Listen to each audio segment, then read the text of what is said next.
الرحمن الرحیم نحمدک یا خیر معمول و اکرم مسئول علی ما علمتنا من المناجات المقبول من قربات عند اللہ و صلوات الرسول فصلی علیہ مختلف الدبور والقبول وانشابت الفروع من الاصول ثم نسألک بما سنقول من السؤال و منک القبول۔ برادران اسلام، کئی دنوں سے ہم نے مصنوی کا درس شروع کیا ہے، اور مقصد اس کا یہ ہے کہ تاکہ مجلس علمی جموں کشمیر کے ذریعے سے ہم ریاست جموں کشمیر کے نوجوانوں کو خصوصاً اور عالم اسلام کے جوانوں کو عموماً مصنوی کے پیغام سے آگاہ کریں کہ مصنوی کے اندر کیا پیغام ہے، اس امت مسلمہ کے لیے کیا پیغام ہے۔ کیونکہ کوئی بھی کتاب شروع کرنے سے پہلے انسان کو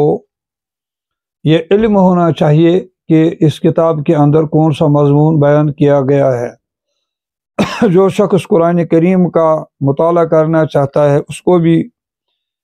پہلے یہ معلوم ہونا چاہیے کہ قرآن کے اندر کون سا مضمون بیان کیا گیا ہے۔ تو مصنوی جو ہے یہ اسی انداز میں لکھی گئی ہے، اس میں قصے بھی ہیں، کہانیاں بھی ہیں، لیکن اس کتاب کے لکھنے کا مولانا کے نزدیک ایک مقصد تھا، اور اس مقصد کو اس نے اسی کتاب میں خود ایک جگہ واضح انداز میں بیان فرمایا ہے۔ چنانچہ مولانا دفتر ششم کے صفحہ 158 پر فرماتے ہیں، ہر دکانیں راز سودائے دیگر، ہر دکان میں ایک دوسرا سودا ہے۔ مصنوی دکان فقر است اے پسر، اے بیٹا مصنوی فقر کی دکان ہے۔ در دکان کفش گر چرم است خوب، موچ کی دکان میں اچھا چمڑا ہے۔ قالب کفش است اگر بینی تو چوب، پیش قزازاں خزادے کن بود، باہر گز باشد اگر آہن بود۔ مصنوی ماں دکان وحدت است، غیر واحد ہرش بینی آمبت است۔ مولانا فرماتے ہیں کہ ہر دکان میں ایک دوسرا سودا ہے، اے بیٹا مصنوی فقر کی دکان ہے۔ دو لفظوں میں مولانا اس مضمون کو بیان کرتے ہیں کہ اگر کوئی شخص یہ جاننا چاہیے کہ مصنوی کے اندر کیا مضمون بیان کیا گیا ہے، وہ فرماتے ہیں کہ مصنوی جو ہے یہ ایک دکان ہے، لیکن دکان فقر ہے، اور فقر کی تعریف قرآن و حدیث میں آئی ہے۔ حضور صلی اللہ علیہ وسلم کا فرمان ہے، الفقر فقری، فقر میرا فقر ہے۔ علامہ اقبال کا شعر ہے، دارا و سکندر سے وہ مرد فقیر اولا ہو، جس کی فقیری میں بوئی اسد اللہ ہی۔ جس کا مطلب یہ ہے کہ دارا بادشاہ تھا، سکندر بھی بادشاہ تھا، ان سے زیادہ بڑا بادشاہ وہ ہے علامہ اقبال کے نزدیک ہو جس کی فقیری میں بوئی اسد اللہ ہی، جس میں حضرت علی کرم اللہ تعالیٰ وجہ جو اللہ تعالیٰ کے ساتھ محبت تھی، وہ اس محبت کا اگر کچھ حصہ کسی شخص کو خوش نصیبی سے ملا ہوگا تو ایسے شخص کو سمجھنا چاہیے کہ یہ دارا و سکندر سے بھی اولا ہے، دارا و سکندر سے بھی۔ باقی مصنوی میں کچھ اور باتیں بھی ہیں، جیسے مولانا فرماتے ہیں کہ موچی کی دکان میں اکثر چمڑا ہوتا ہے، لیکن وہاں پر ایک لکڑی کا فرما بھی ہوتا ہے، تو اگر کوئی شخص وہاں لکڑی ڈھونڈنے کے لیے جائے یہ تو اس کی غلطی ہے، کیونکہ موچی کا دکان لکڑی کا دکان نہیں ہوتا ہے کہ وہاں جا کر آدمی لکڑی خریدے۔ اسی طریقے سے کوئی شخص بزاز ہوتا ہے اور وہ ریشمی کپڑوں کو فروخت کرتا ہے، لیکن وہاں پر لوہے کا ایک گز بھی ہوتا ہے، تو اگر کوئی شخص وہاں پر اس لیے جائے تاکہ میں وہاں سے لوہا حاصل کروں، یہ اس کی غلطی ہے، کیونکہ وہ اس دکان کا مقصد لوہا بیچنا نہیں ہوتا ہے۔ مصنوی ماں دکان وحدت است، اس لیے مولانا تعارف کرتے ہیں کہ ہماری یہ مصنوی جو ہے یہ وحدت کی دکان ہے، اس میں توحید کی تعلیم بیان کی جاتی ہے۔ غیر واحد ہر چبینی آمبت است، اس واحد کے علاوہ تو جو کچھ اس مصنوی میں دیکھے وہ سمجھو کہ وہ بت ہے، یعنی ہمیں وہ بیان کرنے سے غرض نہیں، ہمارا غرض یہ ہے تاکہ اس مصنوی کے ذریعے سے خدا کے بندوں میں معرفت الہی پیدا ہو جائے اور وہ توحید پسند بن جائے، توحید پرست بن جائے، تو یہی مصنوی کا مرکزی موضوع ہے، جیسے قرآن کریم کا بھی یہی مرکزی موضوع ہے۔ قرآن کریم میں اگرچہ کچھ قصے بھی بیان کیے گئے ہیں، لیکن ان قصوں کو بیان کرنا مقصد نہیں ہے، بلکہ ان کے ذریعے سے مقصد والی بات کو بیان کرنا۔ اسی طریقے سے مصنوی میں بہت سارے قصے آئے ہیں۔ جو شخص اپنے آپ کو ان قصوں میں ہی گم کرے گا، اس کو مصنوی کا فلسفہ سمجھ میں نہیں آئے گا۔ مصنوی جو ہے، مولانا اس کا تعارف بذات خود فرماتے ہیں، مصنوی دکان فقر است، اے بیٹا مصنوی فقر کی دکان ہے۔ اور پھر فرماتے ہیں کہ غیر واحد ہر چبینی بت، اس کے علاوہ جو کچھ تو اس میں دیکھے گا وہ بت ہے، یعنی اس کے علاوہ اس کے اندر کوئی اور بات تلاش نہ کرو، فقر کی باتیں ہی مصنوی کے ذریعے سے تم تلاش کرو۔ یہ دکان فقر ہے، اس میں فقیری کی باتیں بیان کی گئی ہیں۔ جیسے قرآن کریم جو ہے، قرآن کریم میں اللہ تعالیٰ یعنی بندوں کے پیدا کرنے کا مدعا بیان کر رہا ہے کہ اللہ تعالیٰ کا کریشن پلان کیا ہے، رب العالمین کا منصوبہ تخلیق کیا ہے۔ یہی باتیں ڈھونڈنے کے لیے اور انہی کے اندر یعنی درک حاصل کرنے کے لیے ایک انسان کو قرآن کریم کا مطالعہ کرنا چاہیے۔ باقی دوسری باتیں جو ضمناً آئی ہیں وہ اصل قرآن کا موضوع نہیں ہے۔ قرآن کا اصل موضوع یہ ہے کہ بندے کی پیدائش سے مقصد کیا ہے، ایک بندے کو اللہ تعالیٰ نے کیوں پیدا کیا ہے۔ اور اسی طریقے سے مصنوی کے اندر بہت ساری باتیں آئی ہیں، لیکن وہ ضمناً آئی ہیں۔ اصل میں مصنوی جو ہے، مصنوی دکان فقر است اے پسر، اے بیٹا مصنوی فقر کی دکان ہے۔ ہر دکان راہ سودائی دیگر، ہر دکان میں ایک دوسرا سودا ہوتا ہے، اور ہر دکان سے وہی سودا لینے کے لیے جانا چاہیے، یعنی جس غرض کے لیے وہ دکان کھولی گئی ہو۔ اسی طریقے سے مصنوی کی دکان جو ہم نے کھولی ہے، اس کا مقصد یہ ہے کہ لوگ فقر سیکھیں۔ الفقر فقری دارا و سکندر سے وہ مرد فقیر اولا ہو، جس کی فقیری میں بوئی اسد اللہ۔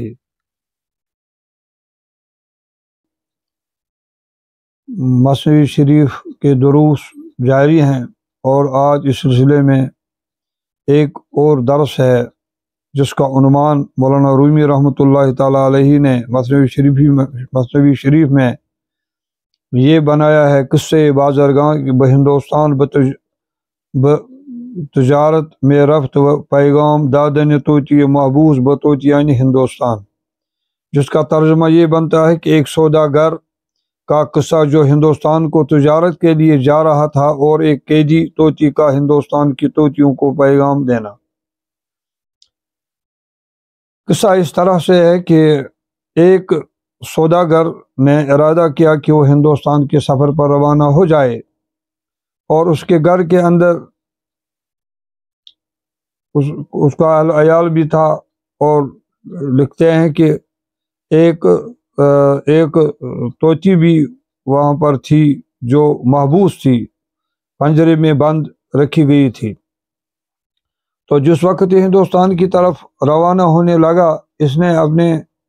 عزیز و اقارب سے یہ پوچھا کہ میں چونکہ ہندوستان جا رہا ہوں، دور دراز کا سفر ہے، تم بتاؤ کس کے لیے میں کون سا تحفہ لاؤں۔ ہمیں اس بات کو ہمیشہ مد نظر رکھنا چاہیے کہ مصنوی شریف کا مرکزی موضوع کیا ہے۔ مصنوی شریف کا مرکزی موضوع اور مضمون وہی ہے جو قرآن کریم کا مرکزی موضوع ہے، یعنی قرآن شریف کا بنیادی موضوع کیا ہے؟ قرآن شریف کا بنیادی موضوع یہ ہے کہ اللہ تعالیٰ نے اپنے پاک کلام میں فرمایا ہے کہ میں نے اس کائنات کو کیوں ڈیزائن کیا، اس کائنات کو کیوں بنایا، اور کائنات کے اندر جو کائنات کا ہیرا ہے یعنی انسان، اور اس کو کیوں میں نے بنایا، اس معاملے میں میرا کیا ارادہ ہے۔ یہی باتیں دراصل الفاظ کے تغیر کے ساتھ، تھوڑے بہت تغیر کے ساتھ مصنوی شریف میں بھی بیان کی گئی ہیں، اور اس سلسلے میں ایک قصہ بیان کیا جا رہا ہے، اور یہ قصہ بھی اسی موضوع کے ساتھ تعلق رکھتا ہے، اور وہ یہ ہے کہ ایک حدیث میں آیا ہے کہ موتو قبل ان تموتو، حضور صلی اللہ علیہ وسلم نے فرمایا مرنے سے پہلے مرو۔ حاسبو قبل ان تحاسبو، اپنا حساب کتاب درست کرو قبل اس کے کہ تم سے حساب کتاب لیا جائے۔ وزنو قبل ان توزنو، اپنے نام اعمال کا وزن کرو قبل اس کے کہ تمہارے نام اعمال کا وزن کیا جائے۔ اور ایک فکر مند انسان کی دنیا کے اندر بہرحال ہمیشہ یہی فکر ہوتی ہے اور یہی فکر اس کو رہتی ہے کہ کسی طریقے سے وہ دنیا کے اس مکمسے سے نجات حاصل کر لے اور آخرت کی وہ زندگی جو اللہ تعالیٰ نے اپنے بندوں کے لیے یعنی رکھی ہے، اپنے پیارے بندوں کے لیے آخرت کی کامیاب اور کامران زندگی، اور انسان اس زندگی کا ایک رکن بنے۔ یہی دعوت نبیوں نے چلائی کہ ہم اس دنیا کے اندر عارضی طور پر آئے ہیں، اور اسی حدیث کے تحت مولانا رومی رحمۃ اللہ علیہ نے یہاں پر ایک قصہ بھی بیان کیا ہے، اور ہمیں یہ قصہ سمجھنے کی کوشش کرنی چاہیے کہ طوطی کا اس قصے کے ساتھ کیا جوڑ ہے۔ جیسے کہ ہم سب جانتے ہیں کہ سارے بزرگان دین جو تھے بہرحال انہوں نے اپنی زندگی قرآنی مضامین لوگوں کو سمجھانے کے لیے یعنی وقف کیے۔ یعنی حافظ شیرازی رحمۃ اللہ تعالیٰ علیہ کا ایک شعر ہے، نصیحت کنم اے انسان میں تجھے نصیحت کروں گا، یاد گیر تو اس نصیحت کو یاد رکھ و در عمل اور اس حدیث پر اس بات پر عمل کر کہ حدیث پیر طریقتم یادس، کیونکہ یہ بات مجھے میرے پیر طریقت نے بتائی ہے۔ مجھو درست عہد از جہان سست نہاد، یہ جو بودی دنیا ہے، بے وفا دنیا ہے، ناپائیدار دنیا ہے، اسے کسی وفا کی امید مت رکھ کہ وجود عروش ہزار دامادس، کہ وہ یہ عیشی دلہن ہے جس نے اس وقت تک سینکڑوں شادیاں کی لیکن یہ کسی شوہر کو یہ دنیا وفادار نہیں نکلی۔ آج ہم اس کے مالک بنے ہوئے ہیں، آج ہم نے اپنی شادی اس کے ساتھ رچائی ہے، اور بزرگان دین ہمیں بار بار اس بات کی طرف متوجہ فرماتے ہیں کہ ایک انسان کو ہمیشہ اس کے ذہن میں یہ بات رہنی چاہیے کہ ہم اس دنیا کے اندر ایک سفر پر رواں دواں ہیں، چاہے ہمارا رخ کسی بھی طرف ہو لیکن ہمارا حقیقی رخ آخرت کی طرف ہے، اور ہم آخرت کی طرف رواں دواں ہیں اور آخرت کی طرف جا رہے ہیں۔ تو جتنے بھی اس سودا گھر کے احباب تھے، ہر ایک نے ایک الگ الگ فرمائش کی، اور یہ طوطی بھی بولنے لگی اور اس نے کہا کہ میرے لیے تم کو ایک کام کرنا ہے کہ جب تو ہندوستان پہنچے گا وہاں میری ہم جنس طوطیاں ہوں گی، میری طرف سے ان کو سلام پہنچانا اور ان کو کہنا کہ تمہاری ایک ہم جنس جو ہے وہ ایک مقام پر یعنی محبوس ہے، پنجرے میں بند ہے، تم تو چراگاہوں میں، باغوں میں اور کھلی فضا میں عیش و آرام سے جی رہی ہو، اور آپ کے جنس کا وہ ایک جانور جو ہے وہ ہندوستان کے اندر قید میں محبوس ہے۔ تو جب یہ تاجر ہندوستان پہنچا تو اس نے ایک کھلے میدان میں ایک جگہ بہت ساری طوطیاں دیکھی اور ان کو اپنی ہم جنس طوطی کی سلام پہنچائی اور یہ پیغام پہنچایا کہ تم تو ایک خوشحال ماحول میں یہاں جی رہی ہو اور تمہاری ہم جنس ایک طوطی ہندوستان کے اندر ایک پنجرے میں بند ہے، تو لہذا اس نے تم کو سلام بھیجا ہے۔ جو ہی اس تاجر نے یہ بات کہی تو ان طوطیوں میں سے فوراً ایک طوطی زمین پر بے ہوش ہو کر گر پڑی، گویا کہ وہ بظاہر مر گئی۔ اب یہ سوچنے لگا کہ شاید اس طوطی کا اس طوطی کے ساتھ کوئی رشتہ ہے، اس لیے یہ طوطی کا اب یہ پچھتا رہا ہے کہ میں نے اس کو اس تک یہ پیغام کیوں پہنچایا، کیونکہ یہ طوطی جو ہے اپنی جان کھو بیٹھی۔ تو جب یہ تاجر ہندوستان سے واپس آیا تو سب لوگ اس کے پاس آ گئے اور مطالبہ کرنے لگے کہ جناب آپ تو ہندوستان سے واپس گھوم کر آئے، اب ہمارے وہ تحفے تحائف جن کا تو نے ہمارے ساتھ وعدہ کیا تھا وہ تحفے تحائف کہاں ہیں؟ تو یہ طوطی بھی آ گئی، تو اس نے اس طوطی سے کہا کہ تمہارا سلام، تمہارا پیام میں نے ان طوطیوں تک پہنچایا، لیکن وہاں پر یہ ہوا کہ ایک طوطی فوراً ہی زمین پر گر پڑی اور وہ مر گئی۔ مجھے اس بات کی بہت شرمندگی ہے اور میں اس بات پر پچھتا رہا ہوں کہ میں نے یہ پیغام کیوں لے لیا، کیونکہ ایک طوطی کا جان لینے کے سلسلے میں ایک ذریعہ بن گیا۔ تو جو ہی اس نے اس طوطی سے یہ بات کہی تو اس نے سن کر یہ بھی بے ہوش ہو گئی اور گویا یہ طوطی بھی مر گئی۔ اب یہ زیادہ ہی پریشان ہو گیا کہ ایک تو وہ غلطی میں نے ہندوستان جا کر کی، اور دوسری یہ غلطی کہ یہ بات اس طوطی تک پہنچائی، جس کی وجہ سے یہ دردناک بات سن کر یہ طوطی بھی جان بحق ہو گئی۔ تو اس کے بعد یہ ہوا کہ کچھ دیر کے لیے یہ طوطی جو ہے یہ بے ہوشی کی حالت میں رہی، اور تاجر یہ صورتحال دیکھتا رہا اور روتا رہا۔ تو آخر کار کچھ عرصے کے بعد اچانک یہ طوطی زمین سے اٹھی اور جا کر ایک درخت کی ایک ٹہنی پر بیٹھی۔ اس نے اس طوطی سے کہا کہ چونکہ تو ابھی زندہ ہے اور تو چل کر اس درخت کی ٹہنی پر بیٹھی، ذرا مجھے اس راز سے تو باخبر کر کہ وہ طوطی کیوں مر گئی، اور اس کی خبر سن کر تو نے بھی جان دے دی اور تو بھی مرنے کے قریب ہو گئی، لیکن تو پھر زندہ ہو گئی، ذرا مجھے اس راز سے باخبر کر۔ تو اس طوطی کو اللہ تعالیٰ نے زبان دے دی، تو اس نے اس تاجر سے کہا دراصل میں نے جو پیغام اس طوطی کو بھیجا اس نے مجھے اشارتاً یہ بات کہی کہ چونکہ تو خوش آواز ہے اور اپنی باتوں سے لوگوں کا دل بہلاتی ہے، لہذا دل بہلاتی ہے، لہذا جب تک تو اس خوش آواز گفتگو کے ساتھ مشغول رہے گی تو بہرحال کسی نہ کسی پنجرے میں پھنس ہی جائے گی۔ یہاں پر مولانا رومی رحمۃ اللہ تعالیٰ علیہ ہمیں یہ سبق سکھانا چاہتے ہیں۔ گویا اس طوطی نے اس کو یہ پیغام بھیجا کہ دنیا کے اندر یعنی تو مردے کی تکون فی دنیا کا ان کا غریب، جیسا کہ حدیث میں بھی آیا ہے، دنیا کے اندر ایک اجنبی مسافر کی طرح رہو۔ اس طوطی نے اس کو یہ پیغام بھیجا کہ یہ خوبصورت آواز کے اندر اپنا یہ بول چال بند کرو اور نہایت سادگی کے ساتھ یعنی کم خورد، کم خواب، کم گفتار باش، کم باتیں کرنی چاہیے۔ بزرگوں کی نصیحت ہے کم سو کم نیند کرو، کم کھاؤ اور کم باتیں کرو۔ اس طریقے سے اگر تو زندگی گزارے گی تو دنیا کی آفتوں سے محفوظ رہے گی۔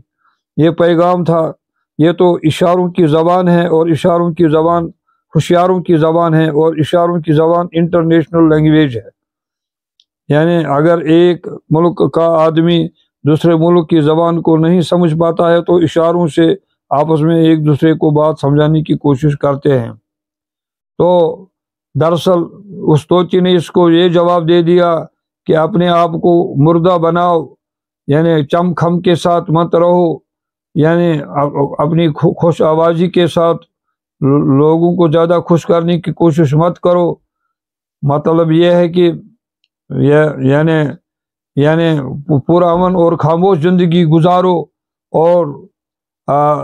زیادہ زیب و زینت سے اپنے آپ کو مت سجا، کیونکہ زیب و زینت والے جو ہیں تو وہ دنیا کے اندر کامیاب نہیں رہتے ہیں۔ سادگی جو ہے حدیث پاک میں اہل الجنت ولہن،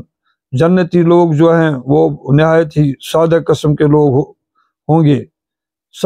لوگ تو ان کو یعنی کم عقل تصور کریں گے، لیکن وہ کم عقل نہیں ہوں گے،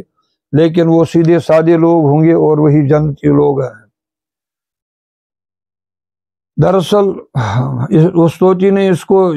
صبر کرنے کی تلقین کی کہ صبر کرنے والوں کے مراتب آہستہ آہستہ بلند ہوتے ہیں۔ ناقص لوگوں کے لیے جو باتیں مضر ہوتی ہیں درجے کمال پر پہنچ کر مضر نہیں رہتی ہیں، اس لیے کہ صاحب حال صاحب دل اگر زہر کھاتا ہے تو وہ شہد بن جاتا ہے، صاحب دل کو نقصان نہیں پہنچاتا ہے اگرچہ وہ صاف طور پر قاتل زہر کھائے۔ خلاصہ قصے کا یہ ہے کہ صاحب دل لوگ جو مجاہدے کرتے ہیں